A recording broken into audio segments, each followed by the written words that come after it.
Assalamualaikum warahmatullahi wabarakatuh. Saya Lucy Pajarwati, CGP Angkatan 5 Kabupaten Bandung. Dalam kesempatan kali ini akan berbagi aksi nyata yaitu desiminasi modul 1.4 mengenai budaya positif.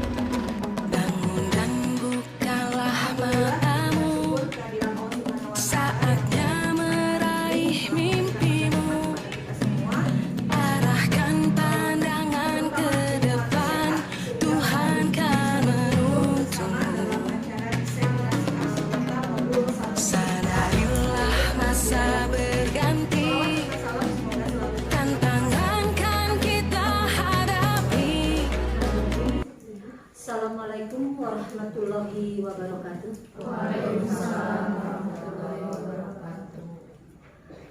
Yang terhormat Bapak Kepala SMP KP Ciparai, juga yang saya banggakan Bapak Ibu Guru SMP KP Ciparai.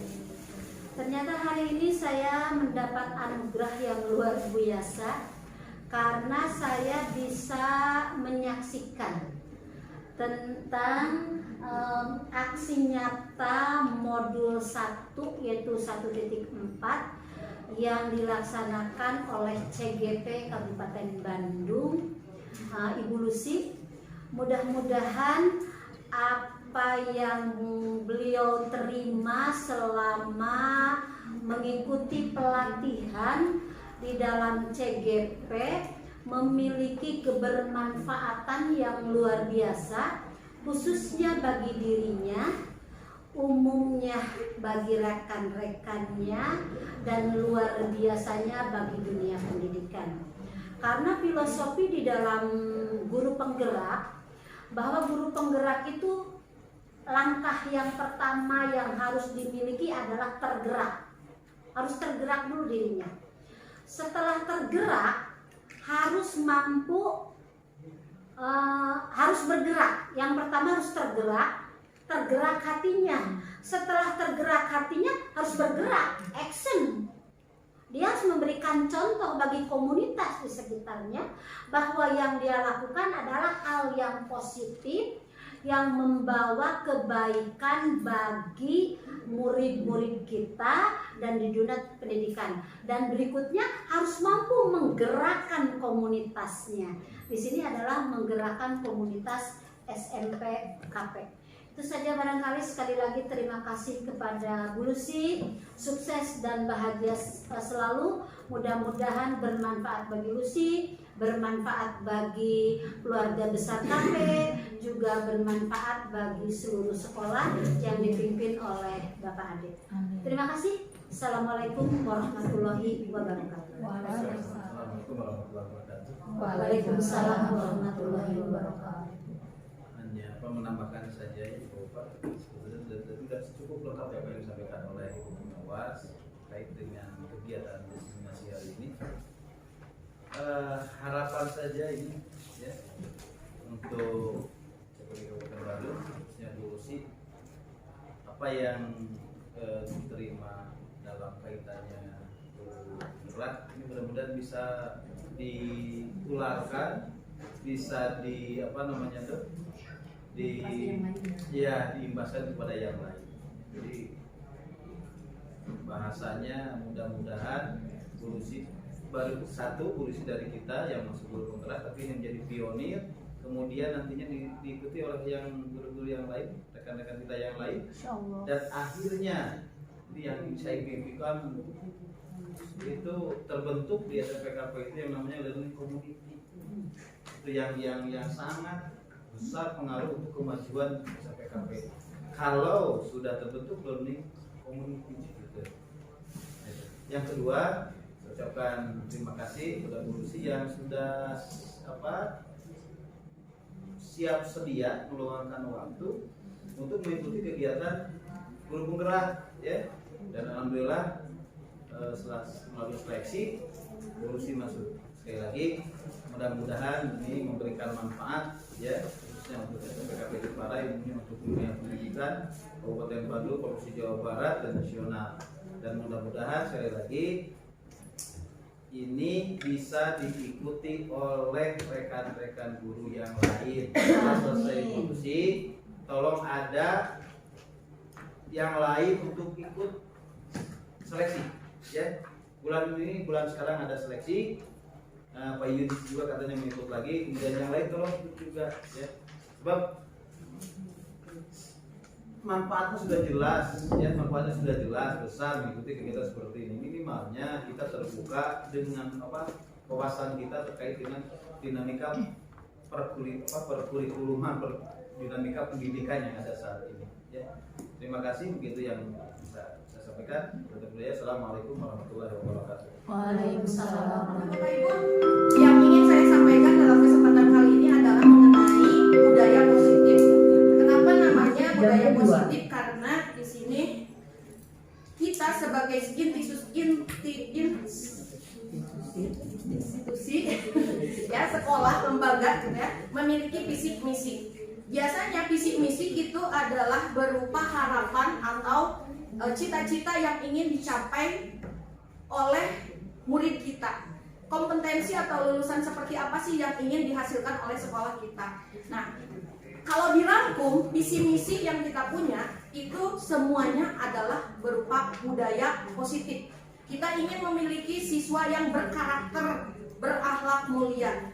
Kita ingin memiliki siswa yang sopan santun. Kita ingin memiliki kompetensi siswa yang religius. Itu semua adalah budaya positif yang ingin kita hasilkan dari apa yang kita lakukan di sekolah ini. Jadi kita rangkum menjadi namanya budaya positif. Nah, Bapak Ibu, untuk paparan kali ini mengenai budaya positif ada 6 poin yang akan saya sampaikan. Yang pertama adalah mengenai paradigma belajar, yang kedua adalah mengenai disiplin positif, yang ketiga mengenai motivasi perilaku manusia, kemudian yang keempat kebutuhan dasar manusia, yang kelima posisi kontrol kita guru di sekolah seperti apa, kemudian yang terakhir adalah mengenai restitusi. Nah, Bapak Ibu, kita langsung saja ke poin yang pertama, yaitu mengenai paradigma belajar menurut filosofi pemikiran Ki Hajar Dewantara. Saya kira Bapak Ibu mengenal Ki Hajar Dewantara. Beliau adalah salah satu pahlawan nasional di bidang pendidikan. Kita sebagai orang yang berada di Indonesia yang menghargai sejarah, yang tidak melupakan sejarah, pasti tahu Ki Hajar Dewantara. Banyak jasa-jasanya beliau, termasuk filosofi pemikiran beliau di bidang pendidikan yang ternyata sampai saat ini masih relevan diterapkan dalam pendidikan kita kali ini. Di antaranya yang terkenal dari filosofi pemikiran Ki Hajar Dewantara itu ada yang dinamakan trilogi pendidikan. Saya kira Bapak Ibu sudah tahu, ada yang namanya Ingarso Sunggulodo, yang kedua Imadyo Mangun Karso, dan yang ketiga Tuturi Handayani. Itu sudah pasti Bapak Ibu sudah mengenal semuanya. Ingarso Sunggulodo artinya di depan kita harus jadi teladan. Teladan dalam sikap, teladan dalam berbicara, bahkan dalam segala sesuatu kita harus teladan. Baik di sekolah maupun di masyarakat, karena profesi guru adalah profesi yang melekat dimanapun kita berada. Tidak hanya di sekolah, kita ke masyarakat pun profesi kita melekat. Makanya kita harus Ingarso Sunggulodo, menjadi teladan. Di depan menjadi teladan, di tengah menjadi penggerak. Imadyo Mangun Karso dan Tuturi Handayani, artinya di belakang mengayomi. Gitu ya. Jadi dikenal filosofi yang pertama yang terkenal dari Ki Hajar Dewantara ini mengenai trilogi pendidikan. Nah, kemudian Bapak Ibu, paradigma belajar menurut pemikiran Ki Hajar Dewantara yang selanjutnya adalah menurut Ki Hajar Dewantara bahwa belajar itu menuntun Bapak Ibu, bukan memaksa. Ya. Jadi kita tidak bisa memaksakan kehendak kita. Kamu harus jadi ini, kamu harus jadi itu, kamu harus bisa ini, kamu harus bisa itu. Bukan seperti itu pendidikan yang diusung oleh Ki Hajar Dewantara. Nah, menurut Ki Hajar Dewantara, pendidikan itu adalah menuntun segala kodrat yang ada pada murid, yaitu kodrat alam dan kodrat zaman yang tadi sudah disinggung oleh Ibu Kawas, ya. Nah, Untuk apa kita menuntun mereka? Agar mereka dapat mencapai keselamatan dan kebahagiaan sebagai manusia, baik di sekolah maupun di masyarakat. Jadi itu tujuannya. Jadi ingat Bapak Ibu, pemikiran KHD bahwa pendidikan atau pembelajaran itu menuntun, bukan memaksa. Ya. Nah kemudian yang kedua Bapak Ibu, bahwa pendidikan itu menghambanya dalam tanda kutip ya, menghamba pada anak. Nah maksudnya di sini bahwa pendidikan yang kita lakukan sekarang itu harus berpihak kepada murid, bukan berpihak kepada kita, tapi berpihak kepada murid. Apa yang kita lakukan untuk murid, bukan untuk kita. Apa yang kita lakukan agar murid senang, bukan agar kita senang. Seperti itu. Jadi yang disampaikan oleh dalam pemikiran KHD ini adalah bahwa pendidikan itu menghamba pada anak. Jadi sampai Ki Hajar Dewantara itu menyebutkan menghamba, ya menghamba gitu. Jadi berpihak, harus berpihak. Nah kemudian yang ketiga Bapak Ibu, mengenai guru itu diibaratkan dalam pemikiran KHD itu sebagai petani, sama seperti seorang petani. Petani itu kan menuntun tumbuhnya padi di sawah, hanya menuntun, tidak memaksa dia harus jadi jagung. Menuntunnya dengan cara bagaimana? Dengan merawat tanahnya, memberi pupuk, merawat padinya, menjaga pengairannya, gitu. Jadi kita menuntun kodratnya anak, sama seperti petani menuntun kodrat tumbuhnya padi. Jadi kita tidak bisa memaksa seperti petani memaksa padi tumbuh menjadi jagung, gitu. Seperti itu. Nah, yang kemudian yang menjadi garis besar dalam paradigma belajar menurut KHD ini bahwa dalam pendidikan itu harus dengan penuh cinta dan kasih sayang, Bapak Ibu. Karena menurut KHD sekolah itu harus menjadi seperti taman. Taman yang dimana anak-anak berada di sananya, berada di dalamnya itu senang. Karena menurut KHD pendidikan itu adalah untuk menyiapkan murid menjadi pembelajar sepanjang hayat. Bagaimana murid bisa menjadi pembelajar sepanjang hayat kalau di sekolahnya dia tidak senang? Kalau di sekolahnya dia tidak happy? Kalau di sekolahnya dia menganggap sekolah adalah penjara? Tidak akan terjadi pembelajar sepanjang hayat karena mereka tidak akan senang belajar jika kondisi di sekolahnya seperti itu. Oleh karena itu Bapak Ibu, mulai dari sekarang kita ubah paradigma kita dalam belajar, dalam mengajar, bahwa pendidikan itu menuntun, bahwa pendidikan yang kita lakukan itu harus berpihak kepada anak. Dan yang ketiga, bahwa kita harus menjadikan sekolah kita itu sebagai taman agar anak-anak bisa happy, bisa senang berada di sini.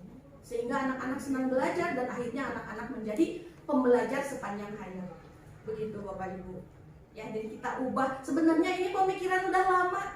Ki Hajar Dewantara itu 1900 berapa sih, saya kurang paham nih ya. Guru sejarah mungkin dan IPS lebih paham lagi.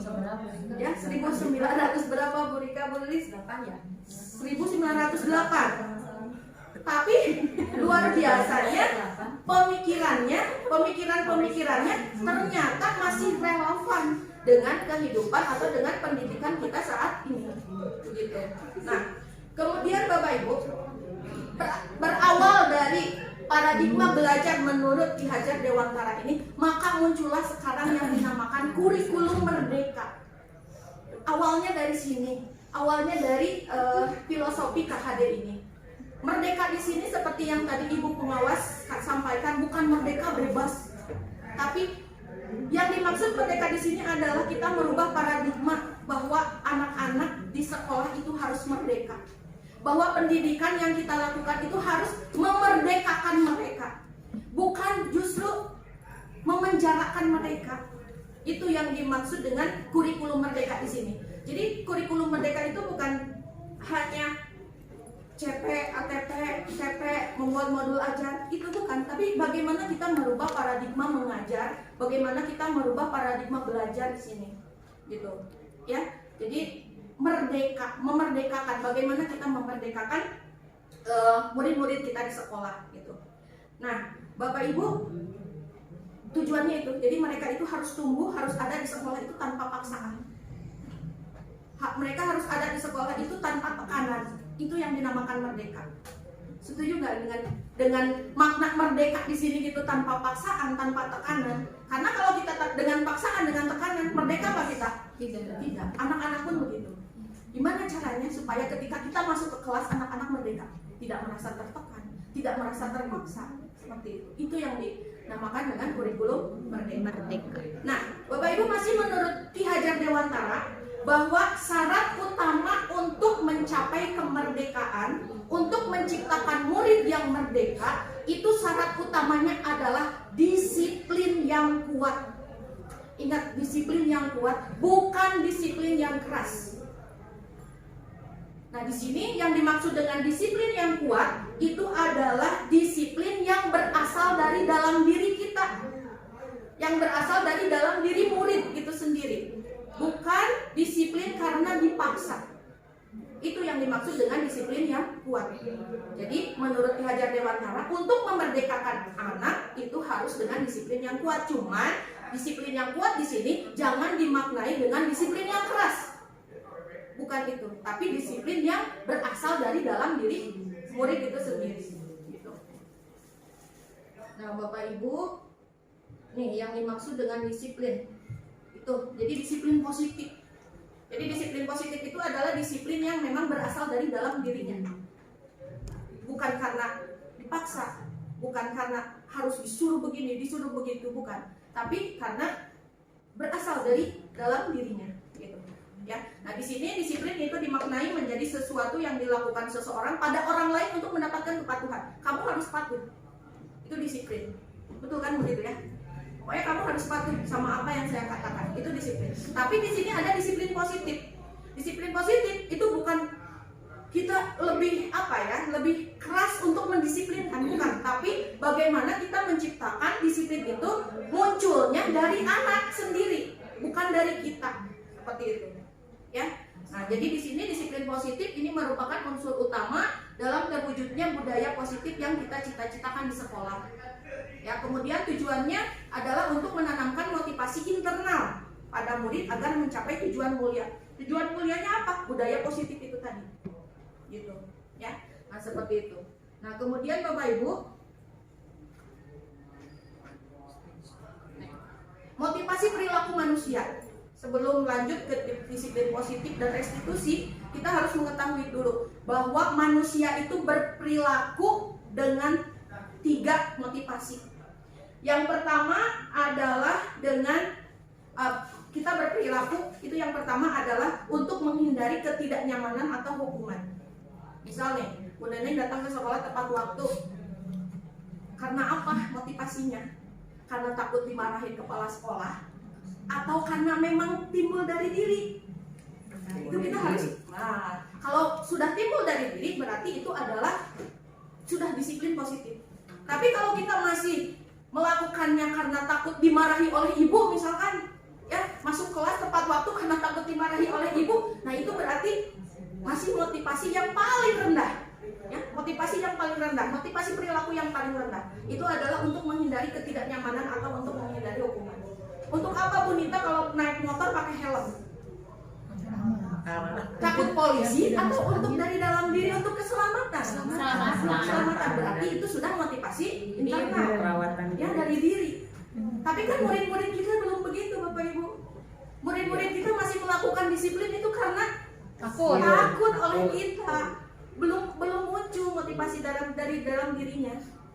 Ya, nah itu yang menjadi tugas kita. Bagaimana kita memunculkan motivasinya itu sehingga mereka menjadi disiplinnya positif gitu, tidak negatif gitu ya. Nah, yang kedua Bapak Ibu, motivasi perilaku manusia yang kedua adalah untuk mendapatkan imbalan atau penghargaan.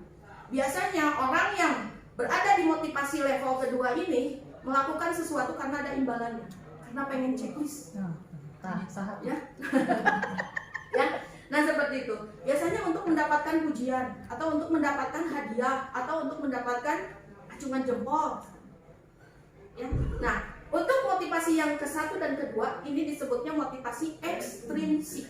Kenapa? Karena dari luar gitu, tidak timbul dari dalam. Tapi ketika tadi misalkan Bu Nita memakai helm karena memang untuk keselamatan, itu berarti iya motivasi yang munculnya dari dalam diri. Ini motivasi yang memang harus kita terapkan.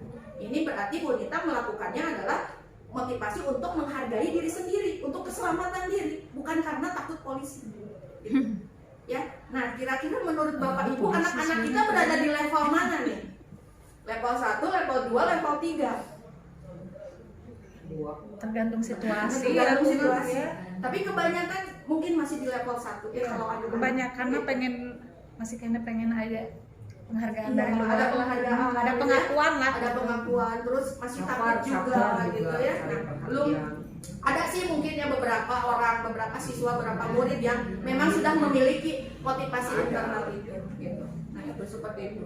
Nah, selanjutnya Bapak Ibu, nah tentu saja kalau di sekolah pasti ada pelanggaran-pelanggaran, ada perilaku-perilaku negatif yang memang harus kita luruskan sebagai pendidik lah gitu ya.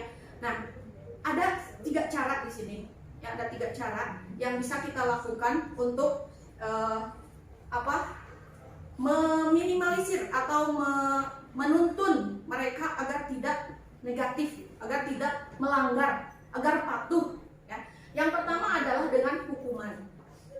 Ini yang praktek yang sering yang memang kita lakukan sekarang gitu ya. Kemudian yang kedua adalah dengan konsekuensi. Dan yang ketiga ini adalah cara yang terbaik menurut teori kontrol yang sekarang sedang digaungkan di kurikulum Merdeka adalah dengan cara restitusi. Ya, nah di sini kita akan bedakan ya. Kita membedakan antara hukuman yang bagaimana hukuman, yang mana konsekuensi dan restitusi. Sebenarnya perbedaannya banyak, cuman garis besarnya saya sampaikan ada 6 perbedaan. Yang pertama, hukuman itu adalah biasanya sesuatu yang menyakitkan yang harus terjadi. Setuju nggak? Iya. Kalau hukuman itu biasanya menyakitkan. Setuju. Mau sehalus apapun itu hukuman tetap menyakitkan. Betul. Merugikan lah gitu. Menyakitkan. Ya, itu.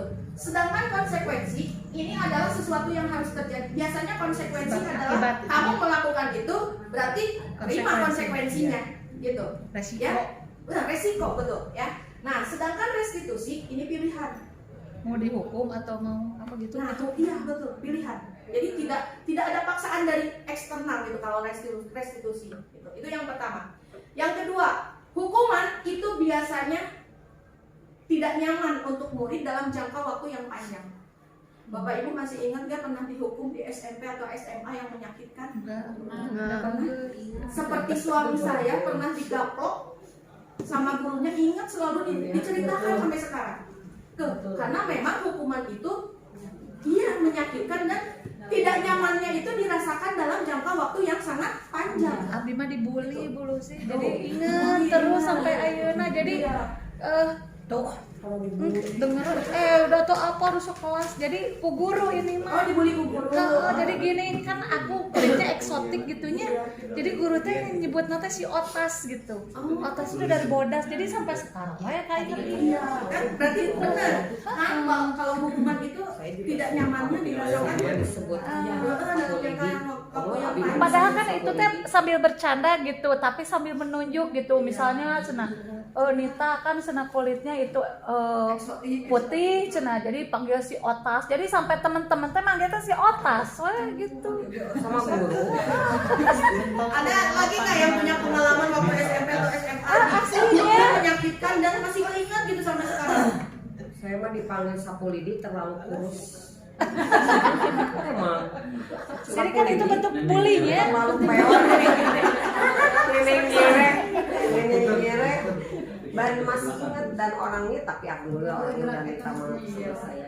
Akhirnya dia Seperti itu. Jadi biasanya Bapak Ibu hati-hati ketika kita memberikan hukuman kepada anak jangan sampai menyakitkan hati karena biasanya seumur hidupnya ingat. betul Itu ya jadi harus hati-hati memberikan hukuman. Nah kalau konsekuensi dia tidak nyamannya tapi dalam jangka waktu yang pendek jadi hari tahun karena dia melakukan sesuatu tanggung jawab risikonya gitu. Jadi udah aja hari itu aja gitu dia nggak enaknya. Nah sedangkan restitusi di sini tidak nyaman karena restitusi tadi pilihan dan bukan menghukum, bukan menyakitkan, tapi dia lebih menguatkan, gitu menguatkan yang nantinya akan efeknya itu jangka panjang. Seperti itu kalau restitusi. Nah, kemudian yang keempat, perbedaannya. Kalau hukuman biasanya murid akan tersakiti. Bener gak, ibu bapak? Murid tersakiti kalau dihukum. Entah itu hukuman fisik atau hukuman verbal. Biasanya murid tersakiti. Enggak, ini merenung benar. Tuh, Ya, bener. belum sih. Abi dibully ku bapak kepala. Abi oge dia dibully neneng nyere, cenah sih. Neneng nyere. So tahu. Ya, jadi dia tuh mau nanya. Tapi kan ayeuna mah teu didongteuing, Pak. Nah, betul. Selalu Iya, itu restitusi. teringat. Itu sebenarnya mungkin Bapak Ibu pernah melakukan restitusi sebenarnya praktek restitusi. Cuman kita tidak tahu itu namanya apa. Gitu. Ya, sabar benernya. Ya, bedah. Ya, oke. Jadi hukuman itu murid akan tersakiti. Kalau konsekuensi tidak tersakiti, murid hanya nggak nyaman aja. Ya, benar. Ya, nggak nyaman aja.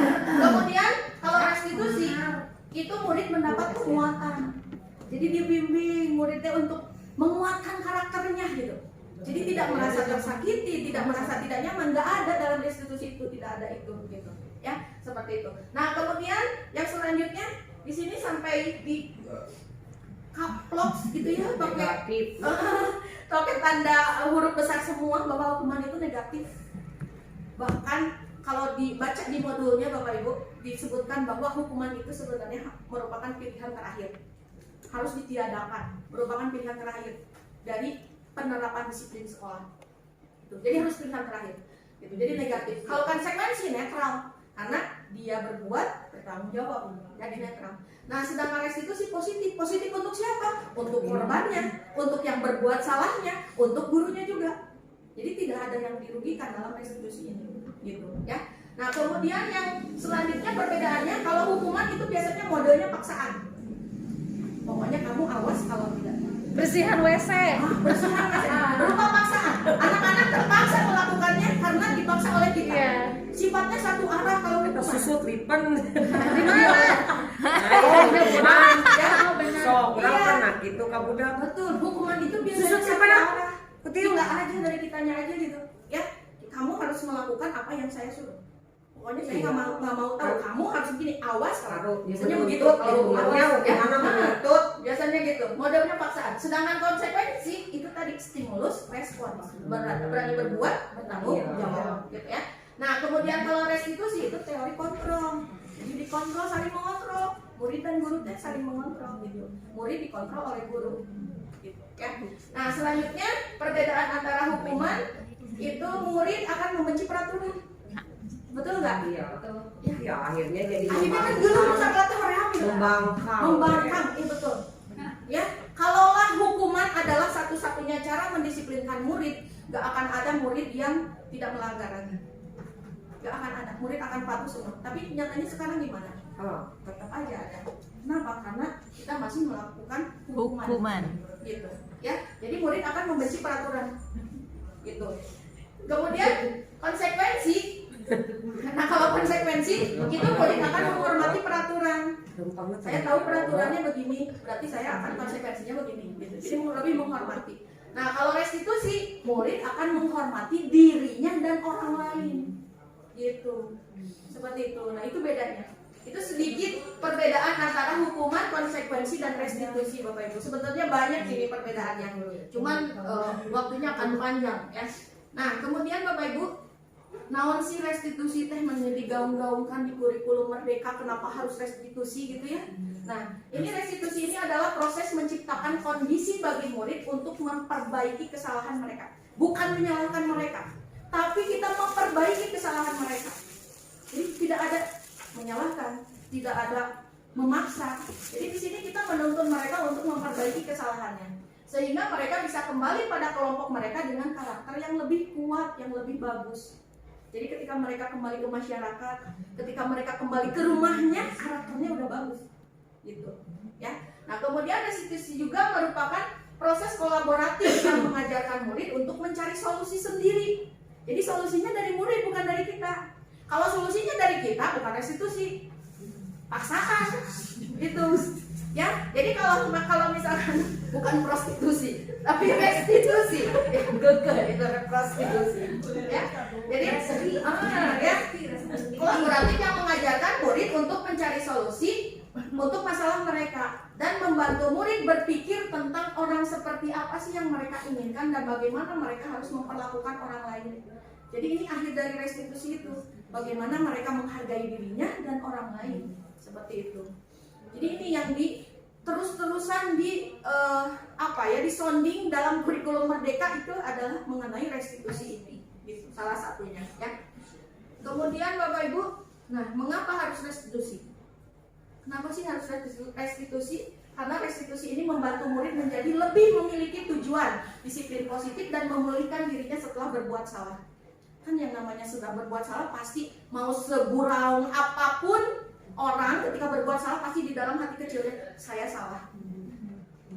Ya, mengakui kesalahannya. Mau bagaimanapun dia bilang saya nggak salah, tetap di hati kecilnya ya dia pasti merasa salah. Ya.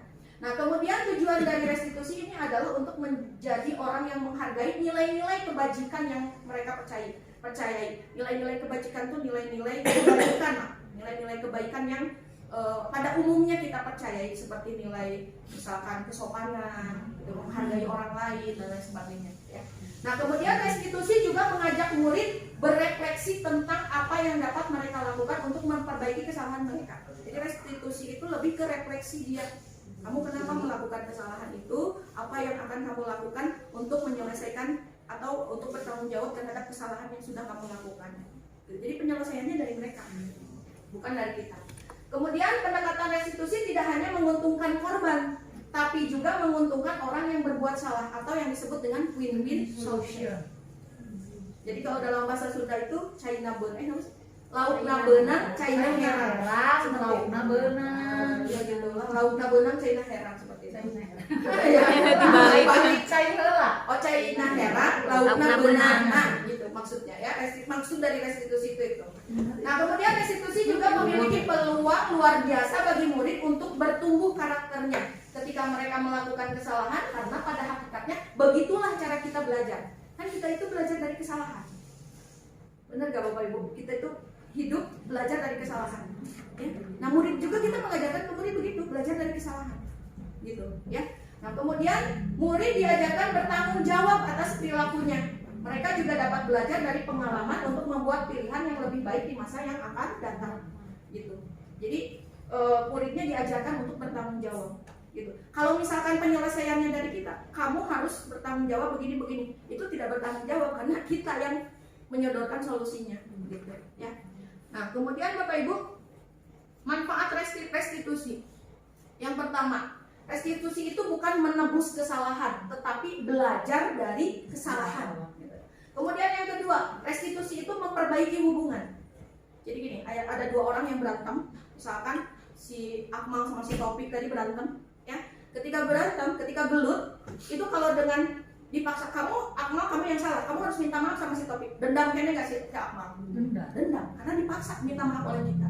Tapi kalau dengan restitusi, kita sodorkan penyelesaiannya. Akmal, kamu mau gimana? Taufik, kamu mau gimana? Tidak akan ada dendam di antara mereka. Jadi memperbaiki hubungan. Ya. Nah kemudian yang selanjutnya restitusi adalah tawaran, bukan paksaan. Jadi kita jangan memaksa dalam restitusi ini. Gitu. Solusinya harus dari mereka, bukan dari kita. Kemudian restitusi menuntut untuk melihat ke dalam diri. Tentu tadi tujuannya adalah untuk menumbuhkan motivasi intrinsik atau internal. Ya. Kemudian restitusi mencari kebutuhan dasar yang mendasari tindakan. Jadi nanti ya di slide selanjutnya itu ada kenapa anak-anak melakukan kesalahan itu kenapa gitu ya. Kemudian yang selanjutnya restitusi adalah cara yang paling baik. Ini menurut teori kontrol. Kalau menurut Bapak Ibu, hukuman pasti jadi pilihan yang satu-satunya gitu ya saat ini gitu. Termasuk saya juga begitu di kelas gitu ya. Tapi sekarang kita buka pikiran kita buka paradigma kita bahwa ada restitusi yang merupakan cara-cara yang lebih baik untuk menanamkan disiplin positif. Kan namanya juga disiplin positif, berarti kita lakukan dengan cara-cara yang positif, gitu ya. Nah kemudian restitusi fokus pada karakter, bukan tindakan. Jadi fokusnya adalah pada penumbuhan karakter, bukan kamu harus begini, kamu harus begitu, dipaksa oleh kita. Dan yang terakhir, restitusi ini fokus pada solusi. Jadi kita menawarkan solusi. Tadi win-win solution ya. Nah, Bapak Ibu, nah ini tadi yang disampaikan oleh Ibu Pengawas mengenai keyakinan kelas. Ini sebenarnya harus kita harus kita sepakati ini misalnya di awal tahun. Bolehlah sama wali kelas misalnya gitu ya.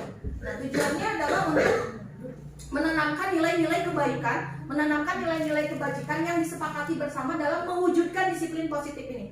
Jadi kita nantilah tahun ajaran baru atau nanti semester baru, kita bikin keyakinan kelas atau kesepakatan kelas. Tapi ada syaratnya. Keyakinan kelas itu bersifat lebih abstrak. Jadi ya nanti kita bedah ya ke nilai-nilai kebajikannya. Kemudian yang kedua, keyakinan kelas dibuat dalam pernyataan positif. Bukan ini, tidak boleh makan dan minum di dalam kelas. Itu kalimat negatif. Ya, misalkan tidak boleh celetak-celetuk, itu kalimat negatif. Tapi kesepakatan kelas atau keyakinan kelas ini harus kita buat dalam kalimat yang atau pernyataan yang positif. Nanti kita lihat contohnya ya. Nah, kemudian keyakinan kelas hendaknya jangan terlalu banyak supaya mudah diingat. Kemudian semua warga kelas berkontribusi dalam pembuatan keyakinan kelas. Jadi harus diskusi antara guru dan murid. Jangan dari kita terus. Pokoknya kamu di kelas harus begini. Tidak, tapi dari murid juga harus berkontribusi. Nah, ini contohnya. Nih, contoh penerapan keyakinan kelas. Salah satu contoh. Kita pampang ini di tembok misalnya, ya. Guru tugasnya apa? Murid tugasnya apa? Guru tugasnya bukan apa? Murid ini maksudnya ya. Murid tugasnya bukan apa? Jadi semuanya dalam kalimat positif. Gitu. Ini salah satu contohnya. Sebenarnya banyak contohnya. Ya, ini yang paling inilah, gitu, yang paling sederhana. Tugas guru adalah mengajar, mendidik, menjawab pertanyaan. Selain ini berarti tugas guru di kelas jangan melakukan hal-hal itu. Jadi ini harus diyakini. Nilai-nilai keyakinan kelas ini harus dilaksanakan oleh seluruh warga kelas, termasuk guru dan murid, jangan murid saja. Ya, jadi kalau misalkan keyakinan kelasnya adalah setiap warga kelas harus saling menghormati, berarti semuanya harus saling menghormati, bukan muridnya saja, tapi gurunya juga. Murid menghargai guru, guru juga menghargai murid, saling menghormati, termasuk murid saling menghormati sesamanya. Gitu. Nah, ini contoh penerapannya.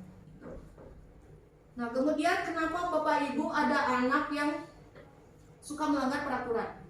Karena setiap manusia itu memiliki 5 kebutuhan dasar. Ya.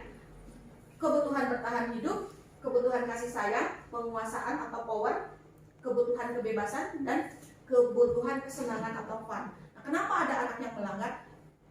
Kebutuhan dasarnya tidak terpenuhi.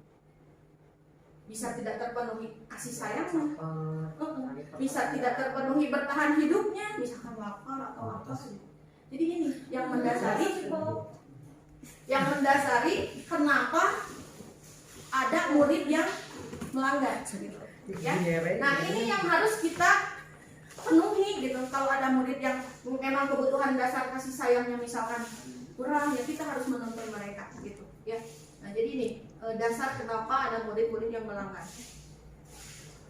Nah, Bapak Ibu, kita harus kenali nih posisi kontrol kita di kelas sebagai apa. Coba kita refleksi ke dalam diri kita. Apakah posisi kita selama ini di kelas sebagai penghukum, sebagai pembuat merasa bersalah, sebagai teman, sebagai pemantau, atau sebagai manajer? Coba kalau Bu Dewi sebagai apa?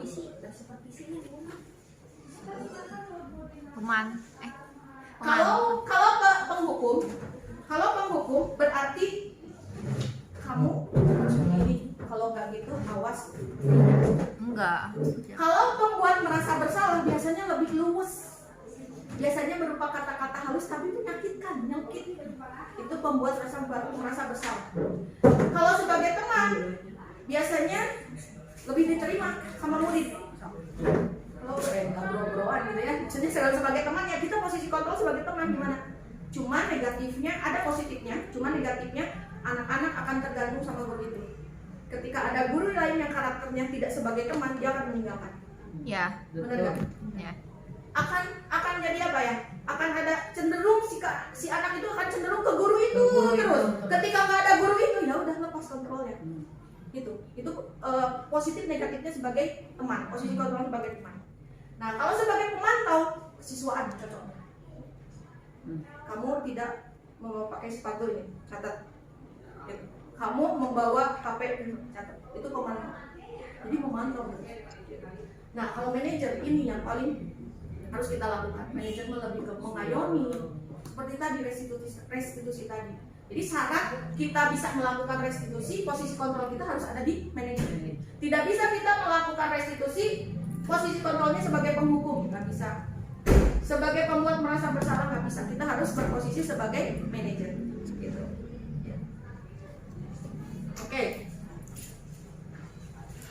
Nah, ini restitusi itu cara melakukannya begini. Ya, dengan segitiga ini.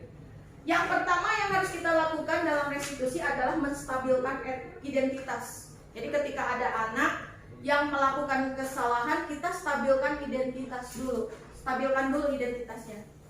Jadi jangan bikin dia merasa semakin bersalah atau bikin dia merasa jadi orang yang gagal. Dengan cara gimana? Biasanya kata-katanya, gak apa-apa, berbuat salah itu manusiawi. Seperti tadi di contoh video tadi. Ya. Gak apa-apa, lupa itu manusiawi. Itu jadi kita menstabilkan dulu identitasnya sehingga dia tidak merasa saya paling merasa bersalah, saya orang yang gagal. Gitu. Jangan sampai merasa begitu. Nah, yang kedua adalah memvalidasi tindakan yang salah. Kenapa kamu berbuat itu? Apa alasannya? Seperti tadi si Akmal. Akmal kenapa tadi bermain bola di dalam kelas? Ya Bu, karena saya senang bermain bola. Dia bilang seperti itu. Jadi validasi dulu tindakan salahnya. Gitu, jangan langsung jika dina komen Pak Firman di YouTube gitu, mana emang tuh boga pikiran main bola di kelas, langsung cicak bola go, itu kan anak merasa tersakiti, ya. Jadi seperti direnggut kesenangannya, gitu, ya seperti itu. Jadi yang pertama stabilkan identitas dulu, bahwa berbuat salah itu adalah manusiawi, gitu, ya. Nah kemudian validasi tindakan salah dan yang ketiga adalah menanyakan keyakinannya. Kita tanyakan. Nilai keyakinan apa yang kamu langgar, kemudian solusi apa yang akan kamu lakukan untuk menebus kesalahan atau ini mencari solusi bersama. Dan posisi kontrol guru di sini jangan bukan mencari siapa yang salah dan siapa yang benar, gitu Bapak Ibu. Nah, jadi dalam restitusi ini ada 3 langkah. Yang pertama adalah menstabilkan identitas. Yang kedua adalah validasi tindakan yang salah. Dan yang ketiga adalah menanyakan keyakinan. Gitu. Oke, sampai sana Bapak Ibu, sampai restitusi. Saya kenapa cina di HP di sekolah di HP tidak boleh bawa HP tak? Itu selalu jadi pertanyaan. Ya jawab aja, karena kita punya peraturan. Udah. Gitu. Cuma udah aturan gitu. Ya, Kalau bawa HP nanti tidak konsentrasi. Iya betul. Udah jadi apa ya? Anak lepas 5 jam main HP gitu ya. Kemarin aja dengan dilepas anak-anak. Bukan berarti kita tidak boleh tidak boleh komunikasi, bukan, tapi Minimal anak itu bisa lepas dulu dari gadget lah beberapa jam gitu. Nah Bapak Ibu, itulah yang bisa saya sampaikan mengenai restitusi dan budaya positif, juga disiplin positif. Terima kasih atas perhatiannya. Ditutup dengan closing statement bahwa murid itu tidak membutuhkan guru yang sempurna. Murid membutuhkan guru yang bahagia. Siapa yang akan membuat mereka bersemangat untuk datang ke sekolah dan menumbuhkan kecintaan untuk belajar. Jadi mereka itu tidak menuntut kita sempurna, tapi bagaimana kita bisa membuat mereka bahagia agar mereka senang belajar. Saja Bapak Ibu yang saya sampaikan. Silakan bila ada hal-hal yang ingin ditanyakan. Ya, oke, silakan Ibu Widya. Ya, Bu, kan konsep restitusi anak memberikan solusi sendiri terhadap masalah yang ada. Bagaimana kalau anak ternyata tidak menjawab pancingan guru sesuai yang diharapkan? Apa yang harus guru lakukan? Terima kasih. Oke. Jadi ketika kita sudah berusaha restitusi, tapi ternyata jawaban anak itu nggak sesuai dengan apa yang kita harapkan. Kan memang kalau restitusi bukan seperti yang kita inginkan ya, tapi harus dari anak. Kalau misalkan tidak sesuai, berarti tugas kita bagaimana? Iya, betul. Kita harus menuntun dia untuk untuk tadi mengikuti langkah-langkah restitusi tadi, dituntun terus sehingga. Tapi jangan dipaksa ya. Solusinya ingat, ciri khas dari restitusi itu bukan paksaan dan solusi bukan dari kita, tapi dari anak. Jadi kita harus pintar-pintar bikin pernyataan atau pertanyaan pemantik untuk anak sehingga anak terangsang untuk keluar solusi dari dia, gitu. Seperti itu. Mungkin itu Bu Widya. Ya, oke. Ada lagi Bapak Ibu? Baik Bu Citra. Ibu, saya mau bertanya. Suara dia.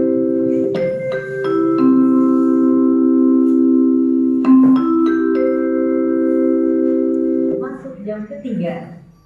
Ibu, saya mau bertanya, kalau misal kasusnya perkelahian, masalah harus segera diselesaikan, sedangkan emosi anak masih tinggi, apa yang harus guru lakukan? Terima kasih. Gelut gitu ya. Iya. Oke, saya punya contoh nih. Contoh yang gelut. Ada si Anto sama si Dino berantem di kantin. Ya. Anto dan Dino ini berantem di kantin sampai si Anto jambak kemejanya sampai kancing si Dino itu lepas. Ya. Nah, langkah-langkah apa yang harus kita lakukan agar terjadi restitusi? Nah, Ibu Suti, bukan Ibu Lucy ya, Ibu Suti. Ini sebagai gurunya datang mau menyelesaikan kasus si Anto dan si Dino yang berantem ini. Ya. Nah, apa yang harus dilakukan Ibu Suti agar terjadi restitusi?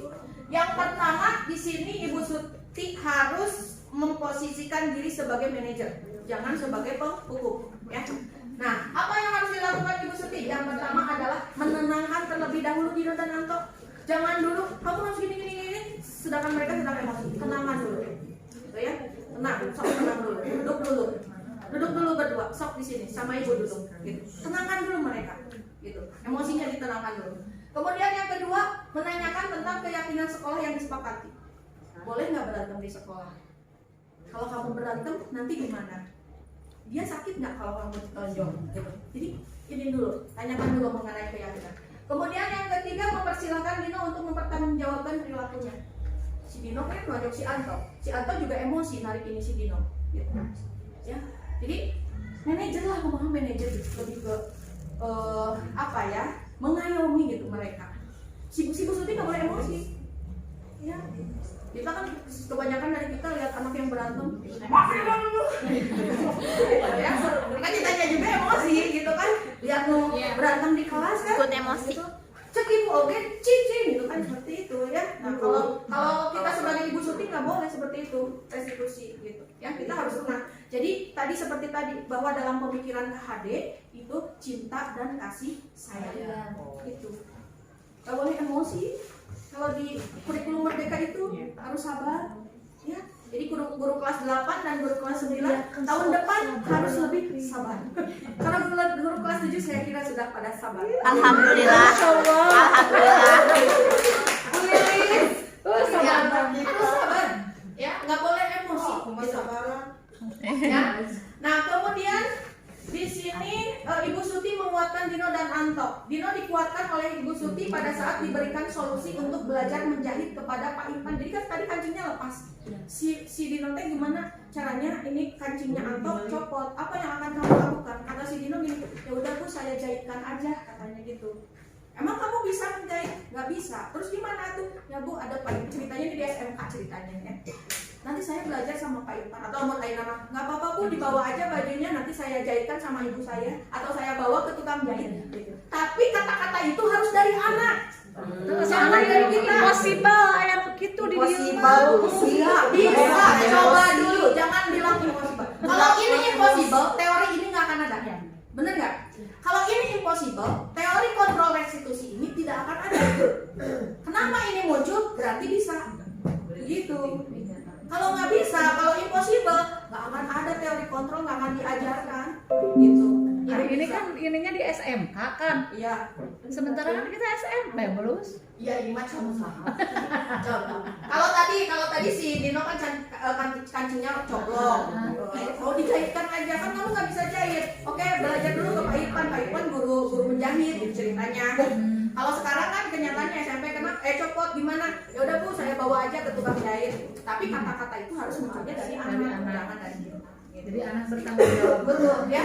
Kemudian atau dikuatkan oleh Ibu Suti pada saat diberikan pertanyaan untuk menjelaskan hal apa yang dia inginkan dari Dino guna memperbaiki kesalahan yang telah dilakukannya. Dan Anto meminta kemejanya yang rusak diperbaiki oleh Dino, sehingga bila kemeja yang rusak dapat diperbaiki, dia tidak perlu khawatir akan dimarahi oleh ibunya. Oh, jadi sieuneun si Dino teh datang ke rumah dalam keadaan kakinya lepas gitu. Ceritanya begitu. Jadi tenangkan dulu. Sabar. Bapak Ibu, restitusi ini terapkan di rumah bersama suami dan anak-anak tercinta. Jangan ada emosi. Jangan ada emosi. Semenjak saya ikut guru penggerak, Bapak Ibu, tidak ada emosi di dalam rumah tangga saya. Alhamdulillah. Masya Allah.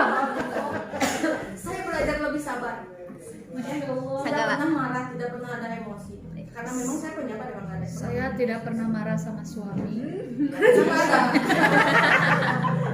Bu Iya, begitu Bapak Ibu mengenai restitusi ini. Jadi intinya dari restitusi ini adalah mengajarkan kita bagaimana kita menjadikan sekolah adalah tempat bermain yang asik, tempat bermain yang menyenangkan untuk anak-anak kita. Tidak ada emosi, tidak ada bentak-bentakan, tidak ada hukum-hukuman, tapi restitusi. Bikin murid nyaman. Iya betul, bikin murid nyaman. Kalau nggak bisa, kalau susah nih ribet harus langkah-langkah ini, minimal nggak emosi. Iya, kita tahan emosi kita tahan. Dan ingat Bapak Ibu, tadi di awal Inarso Sungkulodo di depan jadi teladan. Kata Bu pengawas tadi kita harus jadi teladan. Ketika kita marah di kelas, pakai bahasa Indonesia, jangan pakai bahasa Sunda. Jangan sampai ada keluar kata maneh. Ya, kata-kata keluar kasar. Jangan-jangan bisa ada mendengar anak yang di rumahnya pakai bahasa Indonesia atau anak yang di rumahnya pakai bahasa Sunda yang lemas mendengar kata itu pertama kali. Gitu. Jadi kalau ngambek Bapak Ibu usahakan pakai bahasa Indonesia. Kalau bahasa Indonesia, kamu duduk. Gitu. Mana yang diem? Kan lebih menyakitkan. Seperti itu. Benar nggak? Iya, seperti itu Bapak Ibu. Semangat Bapak Ibu, kita terapkan restitusi di sekolah. Insya Allah. Untuk menghasilkan budaya positif sehingga tercipta karakter murid yang berdisiplin. Semangat. Terima kasih atas perhatiannya. Assalamualaikum warahmatullahi wabarakatuh. Waalaikumsalam warahmatullahi wabarakatuh. Nuhun Bapak Kepala. Warahmatullahi wabarakatuh.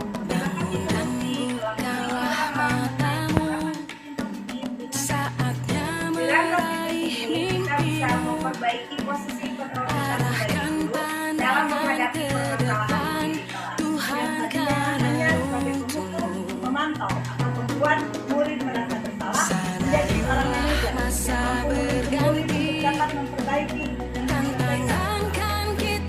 Assalamualaikum warahmatullahi wabarakatuh. Sekian aksi nyata yang telah saya lakukan. Terima kasih atas perhatiannya. Mohon maaf atas segala kekurangan.